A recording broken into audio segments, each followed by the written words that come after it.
Hey, I'm Dark North, hope y'all are doing well. In this video, I'll be showing you how to build Jingliu.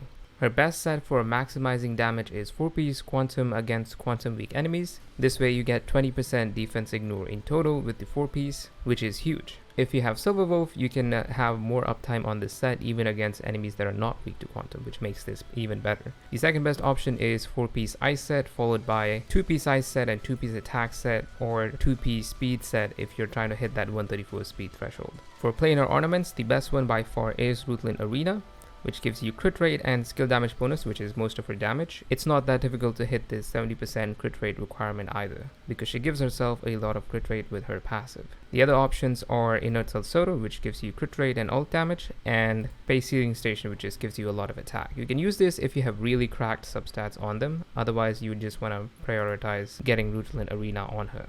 For the main stats, you want to go crit damage here because she gives herself 50% crit rate with her passive. You have 5% base crit rate and 8% from Ruthless Arena or Inertial Soda, which puts you at 63% crit rate. You only need 7% crit rate from your substats to hit the requirement for Ruthless Arena 70%. And that's just the bare minimum. Ideally, you want to have more crit rate than that so she can crit more often. But that is the reason why you want to go crit damage on her, as it's very easy to hit even a minimum of 70% crit rate. For the boots, you can go for attack percent if you already have 134 speed through substats, or if you're using Bronya who can pick Jingliu up. Otherwise, you'd want to go for speed boots. For the spear, you want to go ice damage boost. For the rope, you can go for attack percent or energy regeneration rate. In my testing in MOC 10 with the F2P light cone, the ER rope is not that far behind the attack percent rope in terms of damage, but in terms of clear cycles and rotations, there was also not a huge difference. I didn't really feel the benefits of the ER rope in MOC 10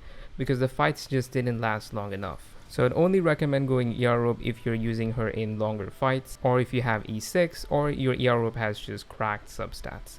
Otherwise, I'd just recommend sticking to attack percent rope. Again, the difference in damage is not that huge, so unless you're going for 0 cycles, for most people, it really doesn't matter which one you use. For the substats, you want to go for crit damage, crit rate, and attack percent. So let's talk about her light cones. Her best light cone is her own signature, which gives her crit damage, a lot of damage bonus, and lets her ignore 12% defense, which is huge. Her second best option in the 5-star category is Fall of Eon, which is the F2P Herder Shop light cone, which just gives her a lot of attack and damage bonus when she breaks an enemy. The other 5-star light cones are not as good, but if you don't have these two, you can use them as stat sticks. The blade one is a crit rate stat stick, and the second line is difficult to trigger on her because she does not consume her own HP, so you have to rely on getting hit to get this damage bonus. Dan Heng Il's light cone is also a crit rate stat stick, as the second line relies entirely on using basic attacks, which ideally you would want to not use on Jingliu. Clara's light cone gives you attack and gives you damage bonus when you get hit or when you defeat the enemy. The getting hit part is just completely RNG, and unless there's a lot of ads, you're gonna have not a huge uptime on this second line. For the 4-star options, you have Secret Vow, which gives you damage bonus on the first line. The second line is kind of hard to trigger because she does not consume her own HP, so most of the time the enemy is gonna be lower HP than you. But for the first line alone, this is pretty good. The other 4-star option you can use if you don't have Secret Vow is Mole's Welcome You, which gives you attack if you use basic attack, skill, or ultimate. If you don't have any of the other options, maybe you're new to the game, you can use Collapsing Sky temporarily, as it does give you 40% skill damage bonus, but you do ideally want to switch to the Herder Shop light cone eventually.